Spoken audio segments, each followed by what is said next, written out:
En El Arranque tenemos mucho para decir y vos mucho para escuchar. El Arranque con Maxi Lecky por Radio Sónica.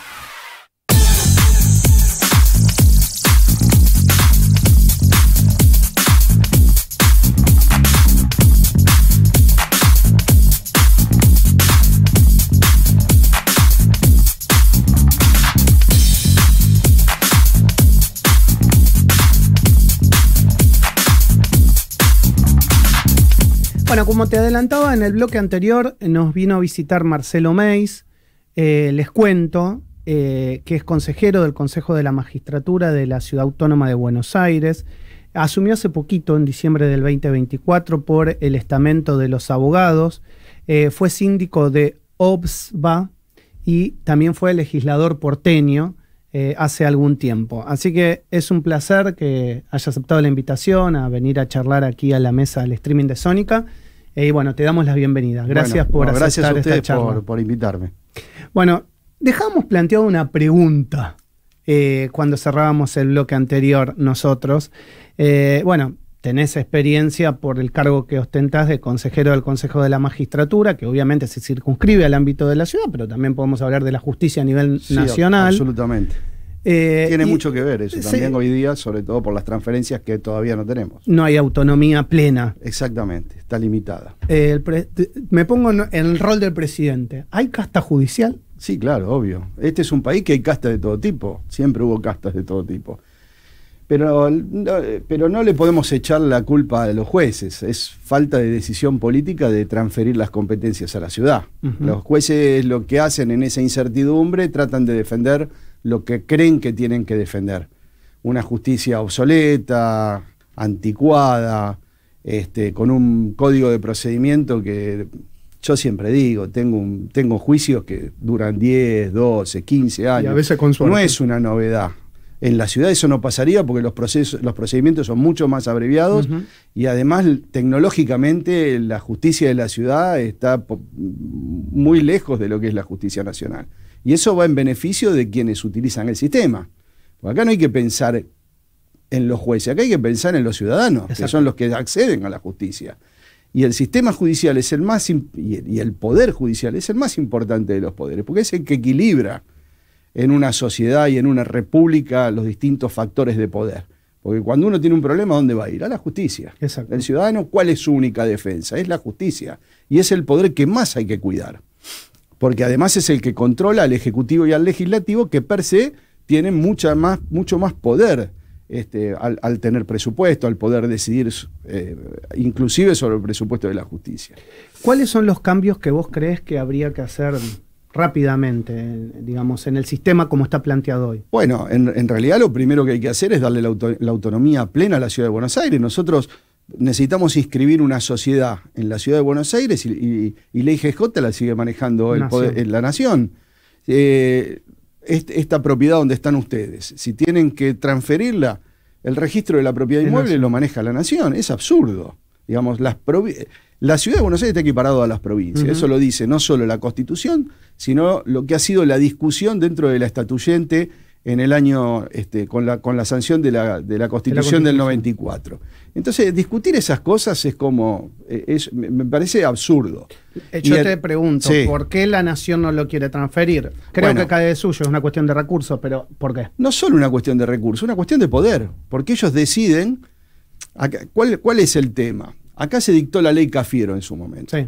Y la ley Cafiero venía del peronismo. ¿Y él qué hacía? Y él trabajaba para el peronismo. ¿Cuántas veces ganó el peronismo en la Ciudad de Buenos Aires? Nunca. ¿Cuántas veces la va a ganar? Tiene que cambiar mucho para ganar en la Ciudad de Buenos Aires. Entonces, limitar el poder del jefe de gobierno era su objetivo. Okay. La ley Cafiero parece una ley razonable, pero si se aplica en el corto plazo y se va trabajando en la transferencia de competencias. Pero deja de ser razonable cuando limita la autonomía y llevamos 30 años sin tener la autonomía plena en la Ciudad de Buenos Aires, que es en detrimento de los ciudadanos que habitamos en la Ciudad de Buenos Aires, porque los jueces que están representados en el sistema nacional son jueces elegidos por diputados de Chaco, por diputados de Misiones, por diputados de Santa Cruz, por diputados de otros lugares. Pero juzgan situaciones. Pero juzgan todo lo que ocurre en la Ciudad de Buenos Aires. Claro. Entonces digo, nosotros no tenemos esa posibilidad de que nuestros representantes, nuestros diputados digan quiénes van a ser los jueces de Santa Fe, de Salta, de Tucumán. No tenemos esa posibilidad. Y después hay otra cuestión. Acá había, cuando dicen que la justicia nacional, esta defensa que hacen los jueces, y hablan de la justicia nacional no existe. ¿Cuál es la justicia nacional? Está la justicia federal y las justicias provinciales. Las únicas dos justicias nacionales que había eran la ciudad de Buenos Aires, cuando era capital de la Argentina y no era, como es ahora, la ciudad autónoma de Buenos Aires con una constitución o un estatuto constitutivo, y Tierra del Fuego. Exacto. Cuando era territorio nacional. Exacto. Cuando Tierra del Fuego dejó de ser territorio nacional, se terminaron los Juegos Nacionales. Quiere decir que los Juegos Nacionales están terminados, son residuales. Tienen que pasar a la Ciudad de Buenos Aires. Si esto lo hubiesen hecho progresivamente cuando se iban produciendo las vacantes en los distintos fueros, hoy tendríamos todos los juzgados transferidos sin ningún problema. Los jueces nacionales de aquel entonces hubiesen terminado su carrera siendo jueces nacionales, hubiésemos transferido todo y no hubiese habido conflicto. ¿Dónde está parte de la realidad, que se dice por ahí, yo siendo abogado lo escucho, pero que los mismos jueces no quieren pasar a la órbita de la ciudad? Es relativo, hay algunos jueces que quieren y otros que no. De hecho, nosotros abrimos un concurso ahora por la creación de los juzgados laborales y se han anotado un montón de personas que trabajan en el ámbito de la nación y en el ámbito de la provincia de Buenos Aires y quieren venir acá y concursar en la ciudad de Buenos Aires. Entonces digo, eso es relativo. Hay una cuestión corporativa que ellos tienen miedo porque, claro, yo todavía, por ejemplo, al ministro de Justicia de la Nación no escuché hablar de este tema. Y me preocupa, porque no es un tema menor.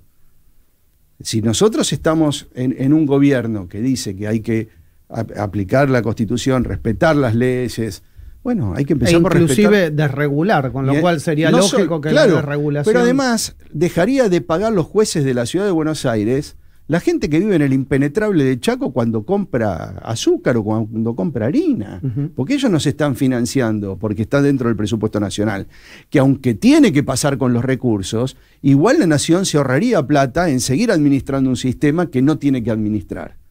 Aunque nos pasen los recursos a la ciudad como corresponde y como dice la Constitución.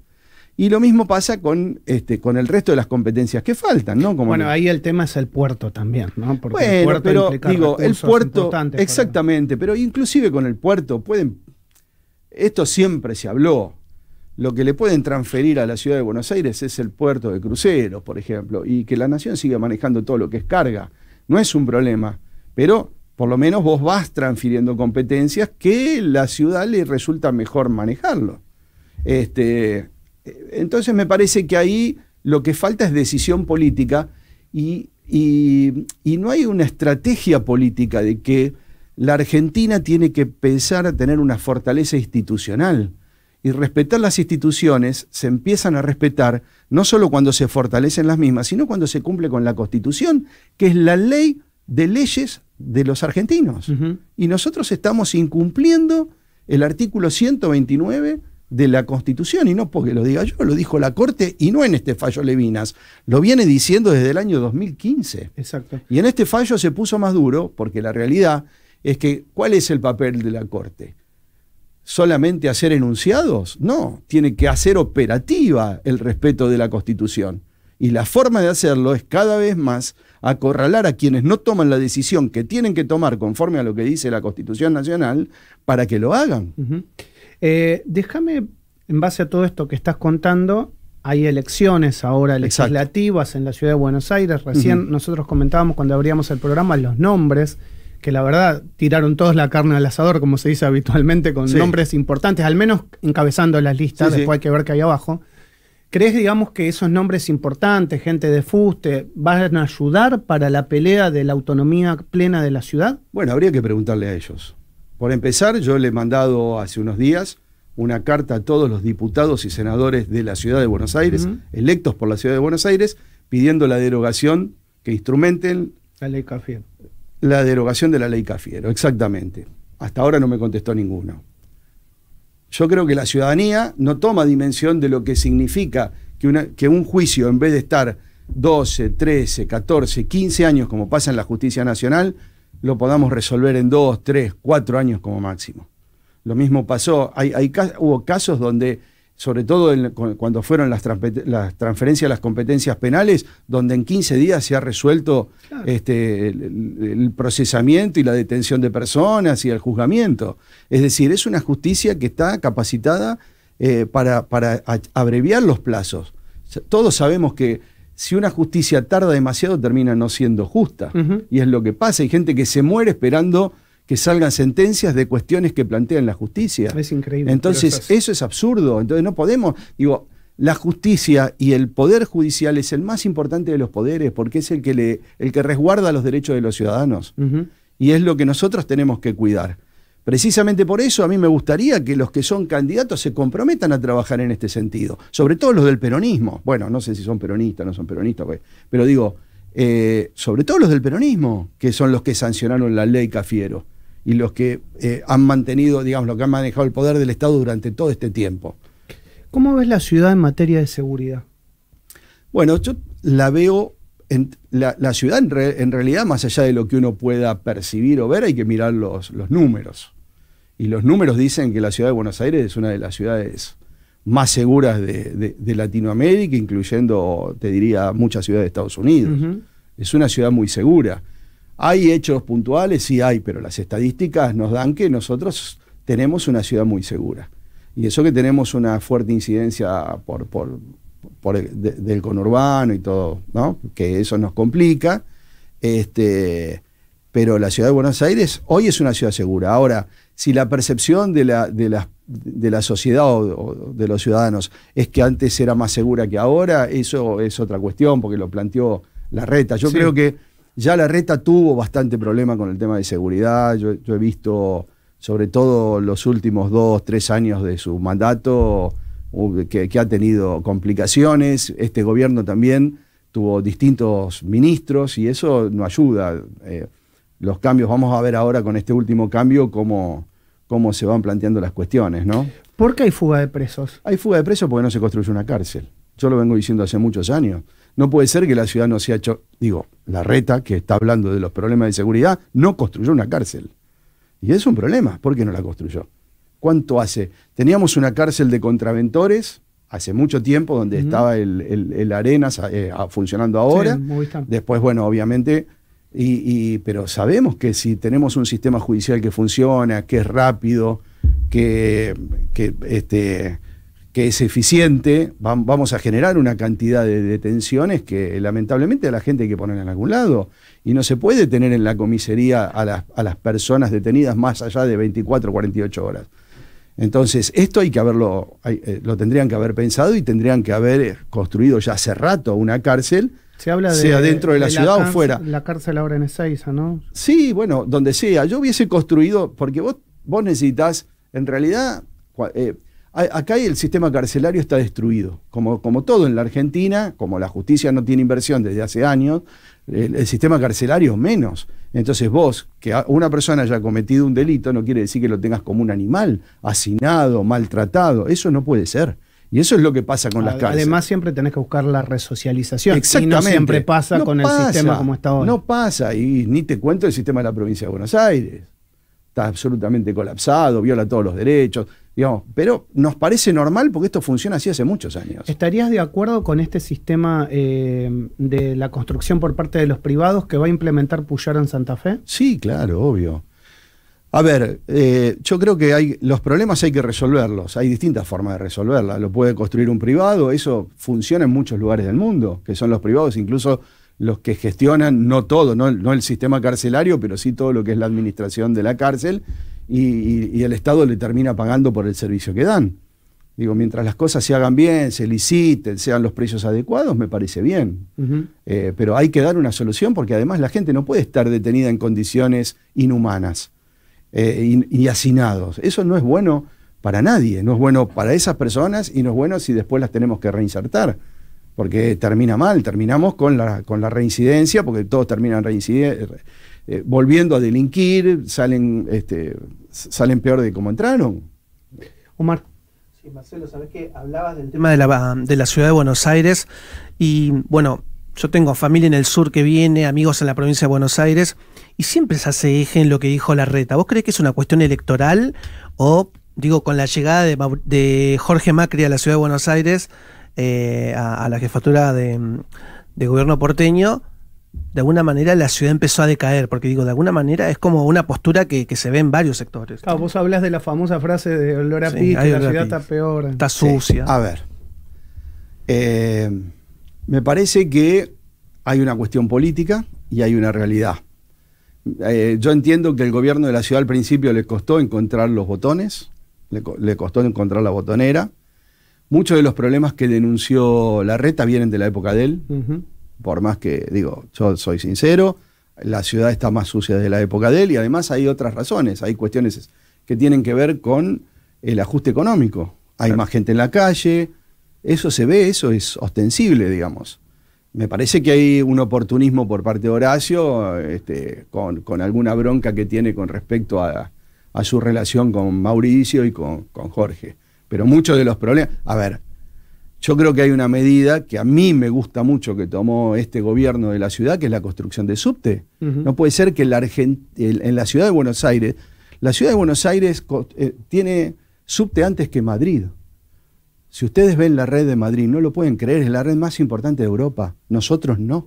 Yo estoy de acuerdo que se construyan. Igual te vengo escuchando esto desde que era chico. Ojalá esta línea F que va a pasar acá por Callao sea. Pero hagamos un análisis chico.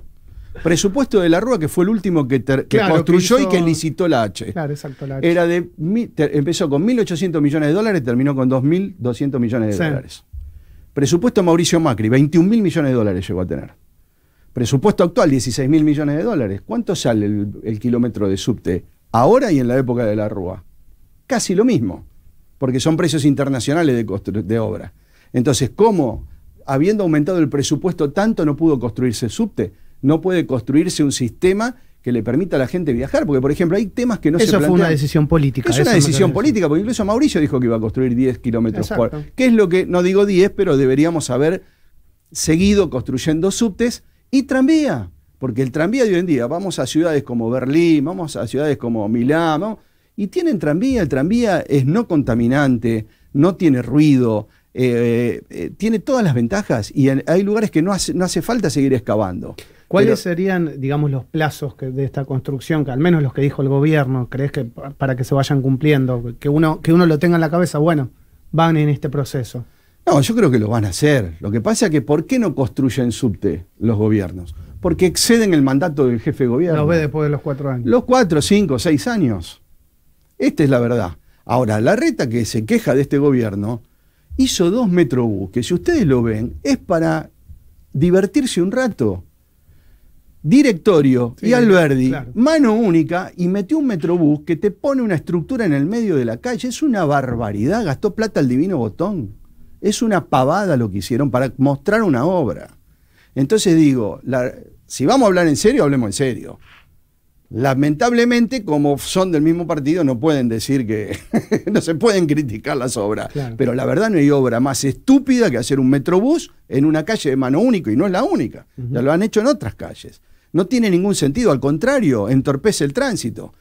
Yo he estado en Madrid tiene Metrobús en calles, pero no hace ninguna construcción estructural en el medio de la avenida. Lo hace por el borde de la calle. Y los micros son dobles en Madrid. Entonces digo, cuando critica, ¿no? Esto que los del PRO deben estar muy enojados con él, porque digo, me parece que hay cosas que también a él se le pueden criticar, ¿no? Fuiste legislador de la Ciudad de Buenos Aires, ahora sos consejero del Consejo de la Magistratura. ¿En qué rol te sentís más cómodo? ¿Te gustaría en algún momento, Marcelo, ser candidato, volver a un cargo legislativo, no? Sí, me gusta. Me gusta la gestión pública, me gusta el ejecutivo más que el legislativo. Es donde uno puede hacer más cosas, donde las puede hacer y ver. La verdad que es lo que me gusta, hacer cosas que uno pueda notar que mejoró algo, que funciona de otra manera. Digamos, nos pasa a nosotros, por ejemplo, ahora en el Consejo de la Magistratura, con todo el sistema de reclamo de derechos del consumidor, que uno ve cómo eso va creciendo a través de mi reclamo, que de paso el aviso. Es muy bueno eso. Es muy bueno, claro. cuando alguien tiene algún problema con alguna compra que viola lo que son los derechos de los consumidores, tiene la posibilidad de acceder a través de Mi Reclamo y ir a una conciliación obligatoria con la persona que le hizo la venta y que está fallando en lo que es ese contrato, ¿no?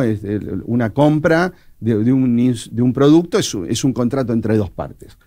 Y este sistema entran por una aplicación que se baja y ahí se le sortea un conciliador que cita a las partes y trata de conciliar. Nosotros hemos recibido, porque Nación ya también no es iba a para atender. servicios, ¿no? El caso de bancos, Sí, todo, y eso, todo, incluye todo. Todo lo que es consumo está incluido ahí. Okay. Si hay alguna cuestión de las que la persona comenta que no está contemplada, le van a rechazar el reclamo, pero todo lo que esté contenido dentro de lo que es el derecho del consumidor, se le va a dar lugar, se le nombra un conciliador que va a hacer una conciliación y generalmente la mayoría se cierran porque es preferible antes que ir a juicio. Exacto. Y si no se cierra, tiene los tribunales de consumo Exacto. en la Ciudad de Buenos Aires, con lo cual es muy abreviado y además es algo que se utiliza mucho. Nosotros el año pasado, cuando este sistema se aplicó, teníamos 1.200 casos durante todo el año, hoy ya estamos en más de casi 5.000. Y en principio, para bajarte la aplicación de Mi Consumo, hacer el primer reclamo, no necesitas un abogado. Eso Eso lo hace directamente el ciudadano, no necesita abogado. Esto es importante porque no tiene costo alguno. Exacto. Al contrario, lo hace sentado en su casa y bueno, tiene que describir cuál es el problema que tiene y completar el formulario y bueno, ahí mismo ya se incorpora al sistema, se le sortea un conciliador y lo estarán citando para la audiencia. Conciliación. Exactamente. Marcelo, un placer haberte recibido aquí en Sónica. Gracias a ustedes. Y espero que no sea la última vez. Eso depende de ustedes. Yo vengo cuando quieran. Muchas gracias. Marcelo Gracias a Meis ustedes. pasó aquí por la mañana del arranque. Estás escuchando El Arranque. Programa nominado a los Martín Fierro Digital 2022 como mejor programa de interés general por Radio Sónica, la radio más